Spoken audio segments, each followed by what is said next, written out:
Good morning class 7th students. This is your geography book and today we are going to start chapter number 4 of geography. And this is the first part of your chapter number 4. So let's start. Students, your first 4th chapter of geography is air. Our earth is surrounded by a huge blanket of the air. See students, air, how important air is.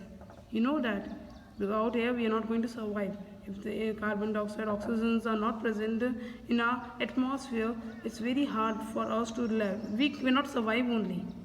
All living beings on the earth depends upon the atmosphere for their survival. We human beings depend upon the atmosphere for their survival.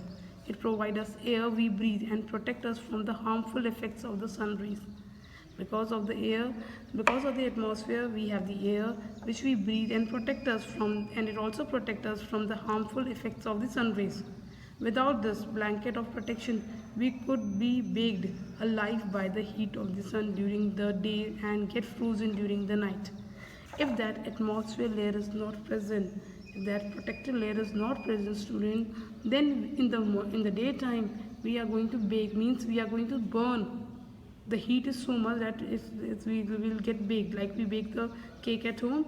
Because of the heating, if the layer, protected layer is not there in the atmosphere, then we are going to bake, and the night we are going to frozen.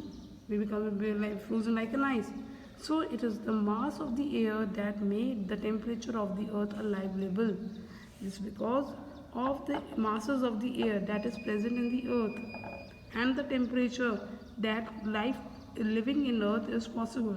That's why the earth is considered as a living planet, because it has a sun, it has a equitable temperature and masses of the air which make the human life present over here. So today we are going to read about the composition of atmosphere. Composition of atmosphere means how much the composition of air is present in there and in what form. Do you know that air we take is while breathing is actually a mixture of many gases? Student, if you are thinking that air is only a carbon dioxide or an oxygen, it's not like that. Air is a composition of, means makeup of many gases. Nitrogen is 78%. Oxygen is 21%. See, nitrogen and oxygen are the two gases which make the bulk of the atmosphere, which carries in the atmosphere. Carbon dioxide, helium, ozone, argon, and hydrogen are found in lesser quantity. The red line and yellow line you can see. Argon, yellow line is for the argon. It's 0.93%. And other gases is 0.4% and carbon dioxide is 0.3%. These are the composition of air. Composition of different gases, different mix of different gases present in the atmosphere, and that becomes the air we breathe, which is very necessary for our human beings to live lively. Apart from these gases, the tiny dust particles are also present in the air. Not only these gases, students, dust particles are also there, tiny, that we cannot see. In the pie chart give us the percentage of different constituents of the air. Nitrogen is the most plentiful gases in the air. Nitrogen is 78%. Plentiful means in large quantity. When we inhale, we take some amount of nitrogen into our lungs and exhale it. But plants need nitrogen for their survival. Plants need what? We inhale that, then we exhale also, and what plants need for the survival? Plants need the air. They cannot take nitrogen directly from the air. Plants do not take the nitrogen directly from the air. Bacteria that lives in the soil of the roots of some plant take nitrogen. The bacteria which is present in the soil and roots of the plants take the nitrogen from the air. What they do? They take the nitrogen from the air and change it in the form, so that, and again the changes conversion take place, and then the plant use it for their living. Oxygen, as I told you, is 21%. So it's the second most plentiful gases in the air. Humans and animals take oxygen for, you know that we need oxygen for breathing from air we breathe. As we breathe, we need what? Oxygen. Green plant produce oxygen. Who is the producer of oxygen? Green plants during photosynthesis.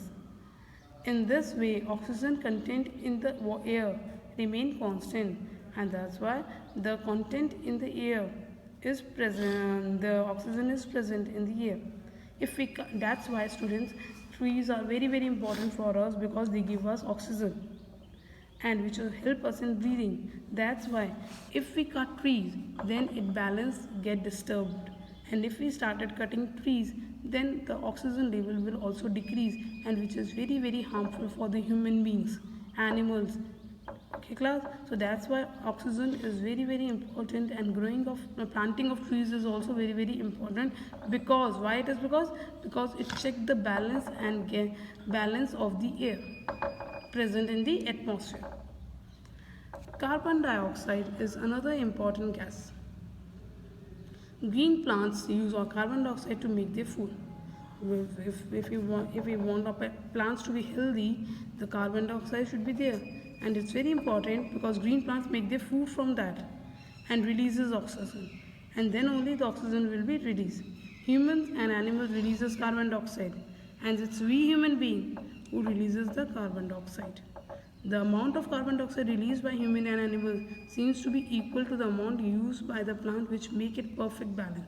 So see students how how animals, plants are helping us, how we are helping. It's the ecosystem, we are helping each other. Oxygen which is being produced by the plants, they are giving to the human beings, which is very important for the human beings, and carbon dioxide which has been very important for the plants, it's been given by the humans and the animals, and that make a perfect balance. And whatever carbon dioxide we exhale is very sufficient needed for the plants. So plants which make a perfect balance, however the balance is upset by burning of fossil fuels such as coal, and if we burn the balance is perfect, but if you burn fuels, coal or oil, this add billions of ton carbon dioxide in the atmosphere. That's why a carbon layer has been formed in the atmosphere because of the burning of fuels, coals and oil. As a result, the increase in the volume of carbon dioxide is affected the earth, weather and climate, and that's why excessive quantity of carbon dioxide in the atmosphere will affect not only our health but also our weather and climate, and which ultimately led to the health problem in the human being and plant or animals. Thank you class.